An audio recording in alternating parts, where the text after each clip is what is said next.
تو آپ کے ساتھ بیٹھ کے کھا سکتا ہے.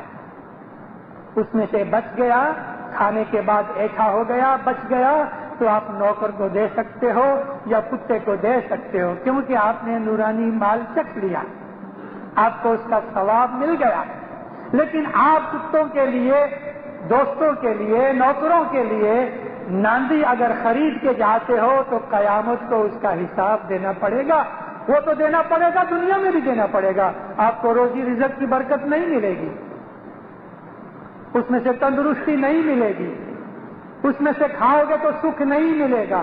کھانا کھانے کے بعد انسان کو، مومن کو جو خوشی ہوتی ہے وہ خوشی اس آدمی کے نصیب میں نہیں ہوتی کہ جو ناندی کی بے ادبی کرے، جھوڑے کی بے ادبی کرے، سکریت کی بے ادبی کرے.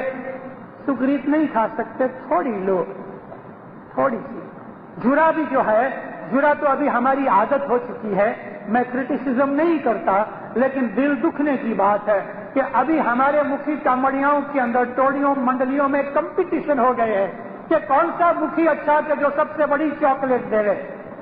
ٹھیک ہے، چاکلیٹ دی کہ اور کچھ دیا، اس کی بات نہیں. اس نے، مکھی نے محنت کی، خدا اس کو بدلا دے رہے. دنیا میں بھی، دین کے اندر بھی اس کو برکت دے رہے. لیکن ہمارے مذہب کے اندر، مذہبی چیزوں کے اندر دیکھا دیکھی اور کمپٹیشن نہیں ہے. جرا ایک پوتر چیز ہے. اچھا جرا دو، میں کہتا ہوں 50 شلنگ کا جرا دو مجھے. اس میں جرا، میں تو ہمیشہ لڑتا رہا کہ یہ 20-25 سینٹ کے اوپر یا 30 سینٹ کے اوپر یا 60 سینٹ یا 70 سینٹ کے اوپر جو دبان ہوتا ہے کہ اتنے کا جرا کرو، اس کے لیے تو میری آوازیں بھی بند ہوئی اور میں لڑتا رہا کہ اس کے اندر کوئی کاپ کوپ نہیں ہو سکتی، یا ہم کوئی لو نہیں بنا سکتے کہ کوئی مکھی کو ہم کہیں کہ بھائی 70% یا 1 شلنگ سے زیادہ جڑا مت کرو. میں کہتا ہوں 50 شلنگ کا جڑا دے دے، کوئی بات نہیں. لیکن اس قسم کا جڑا جماعت کو دو، وہ چھوٹے سے چھوٹا ہونا چاہیے کہ جماعت اس کو کھا سکے. ایسا جڑا مت دو کہ جو نہیں کھا سکے اور پھینکا جاوے. میں تو یہ کہتا ہوں، کبھی میرے نصیب میں تو مکھی کامڑیا بننا نہیں ہے کیونکہ مشنری ہوں، اور مشنری مکھی کامڑیا بن نہیں سکتے مسافریوں کی وجہ سے. لیکن میں کبھی مکھی بنوں تو میں کھنڈ کی ادھر پلیٹ رکھوں، ایک ایک چٹکی اٹھاؤ، اپنے سیدھا منہ میں ڈالو. کھنڈ کی پلیٹ، جڑے کے طور پہ ایک چٹکی کھنڈ اپنے منہ میں ڈالو. جڑا چھوٹے سے چھوٹا ہونا چاہیے، چاہے وہ 50 شلنگ کا ہوئے. سونا سوٹ کے بناؤ جڑا کو، 50 شلنگ نہیں 100 شلنگ کا بنے، لیکن تھوڑا تو تھوڑا. جماعت میں بہت سے ایسے لوگ ہیں جن کو ڈائبٹیز کی بیماری ہے، وہ لوگ چاکلیٹ نہیں کھاتے، ان کے بچے کھاتے ہیں. بڑی بڑی منڈلیوں کے اندر بھی یہ پرتھا ہے کہ بڑی بڑی 8-8 اونس 16-16 اونس کی چاکلیٹ دی جاوے. یہ چاکلیٹ کوئی لازم ہو گیا ہمارے مذہب کے اندر؟ ایسی کوئی ٹریڈیشن نہیں. اور جڑا، ایک بات ضرور ہے کہ جڑا، ہماری ٹریڈیشن یہ ہے کہ ہمیشہ میٹھا ہونا چاہیے. یہ بڑے بڑے ریشمی بھجیے، یہ کٹلیٹ اور کباب اور یہ میٹ پائز اور پھلانی پائز، یہ کوئی جڑے کی باتیں نہیں ہیں. اور جڑا کوئی کھانے کی لانی نہیں ہے. جڑا تو حضرت امام کی طرف سے ہم جماعت کو مہمانی میں سے ایک چھوٹا سا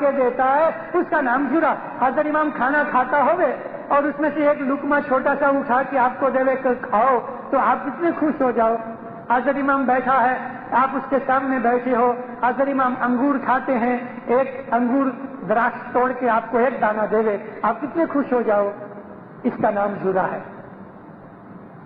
یہ کٹلیٹ، کباب، بھجیے، سموسے، یہ جڑے کی چیزیں نہیں. جڑا ہمیشہ میٹھا ہونا چاہیے.